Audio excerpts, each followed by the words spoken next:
आज की जो कहानी है वो भोलेनाथ के भक्त की कहानी है।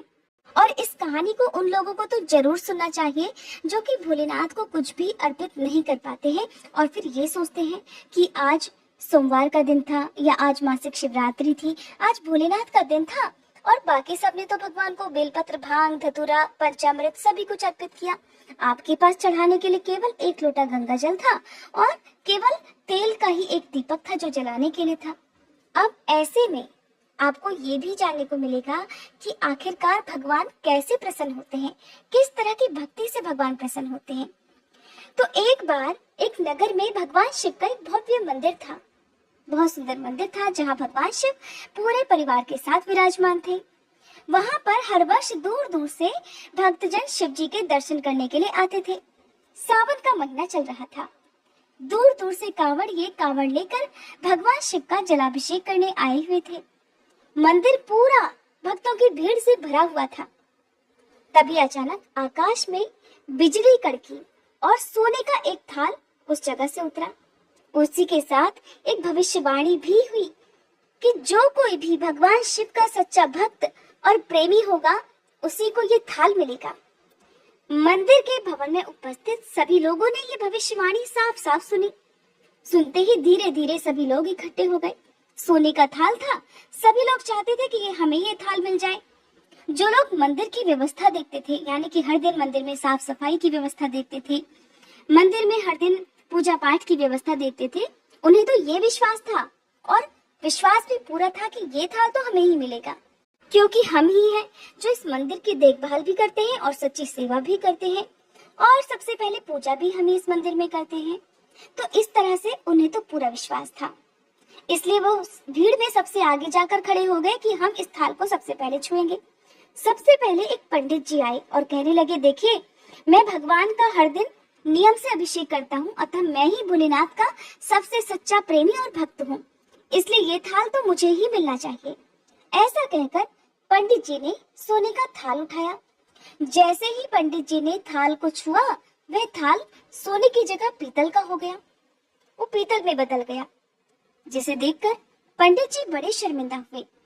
उन्होंने थाल को उसकी जगह पर रख दिया और वहां से दूर खड़े हो गए। इसी तरह वहां पर भीड़ में उपस्थित लोगों ने बारी बारी से खुद को आजमाया। बाकी जितने भी लोग वहां पर थे वो सभी आते, थाल को छूते और थाल कभी मिट्टी का तो कभी पीतल का बन जाता, सोने का नहीं रहता था। इस तरह वो थाल को वापस उसी जगह पर रखकर वापस जाते रहे।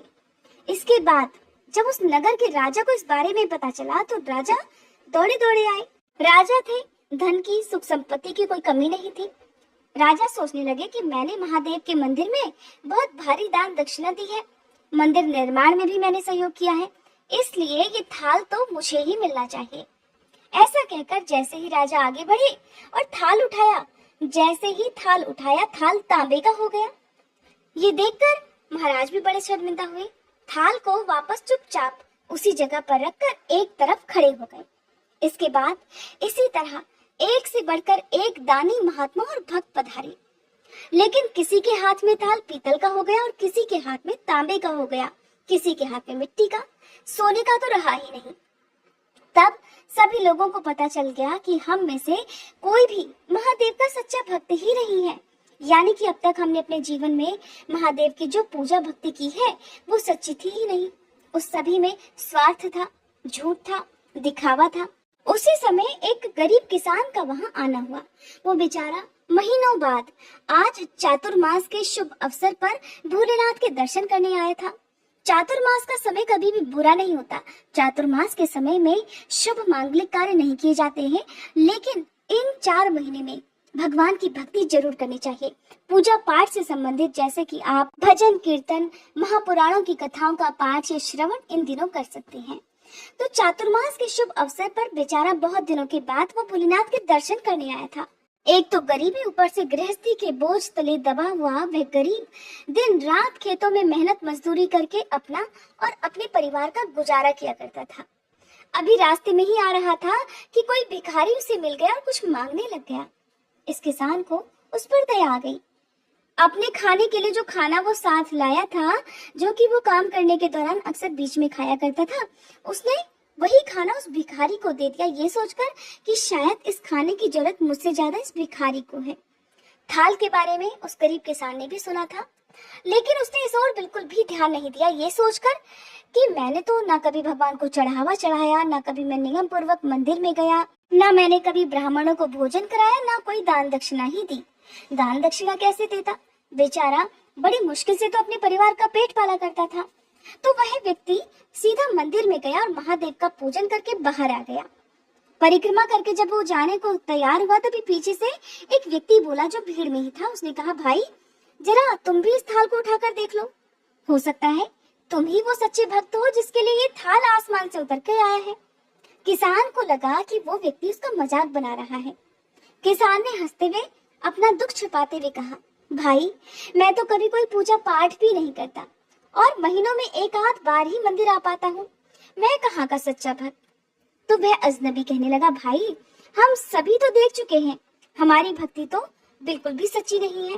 अब तुम भी अपना हाथ लगाकर आजमा कर देख लो, सोने का थाल मिले या ना मिले, किंतु ये तो पता चल जाएगा कि तुम्हारी भक्ति में कितनी सच्चाई है।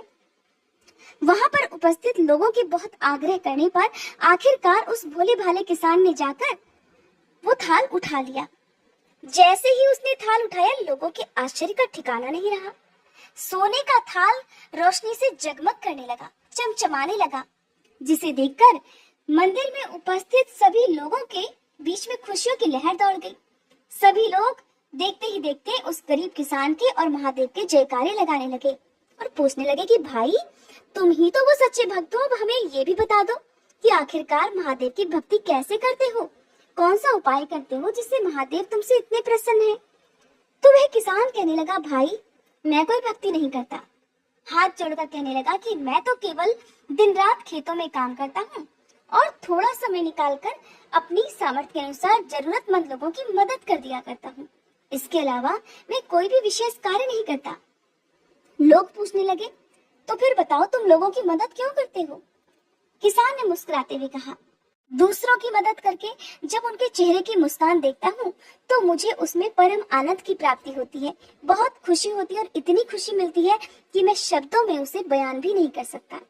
शायद यही कारण होगा कि महादेव मुझसे इतने प्रसन्न हैं।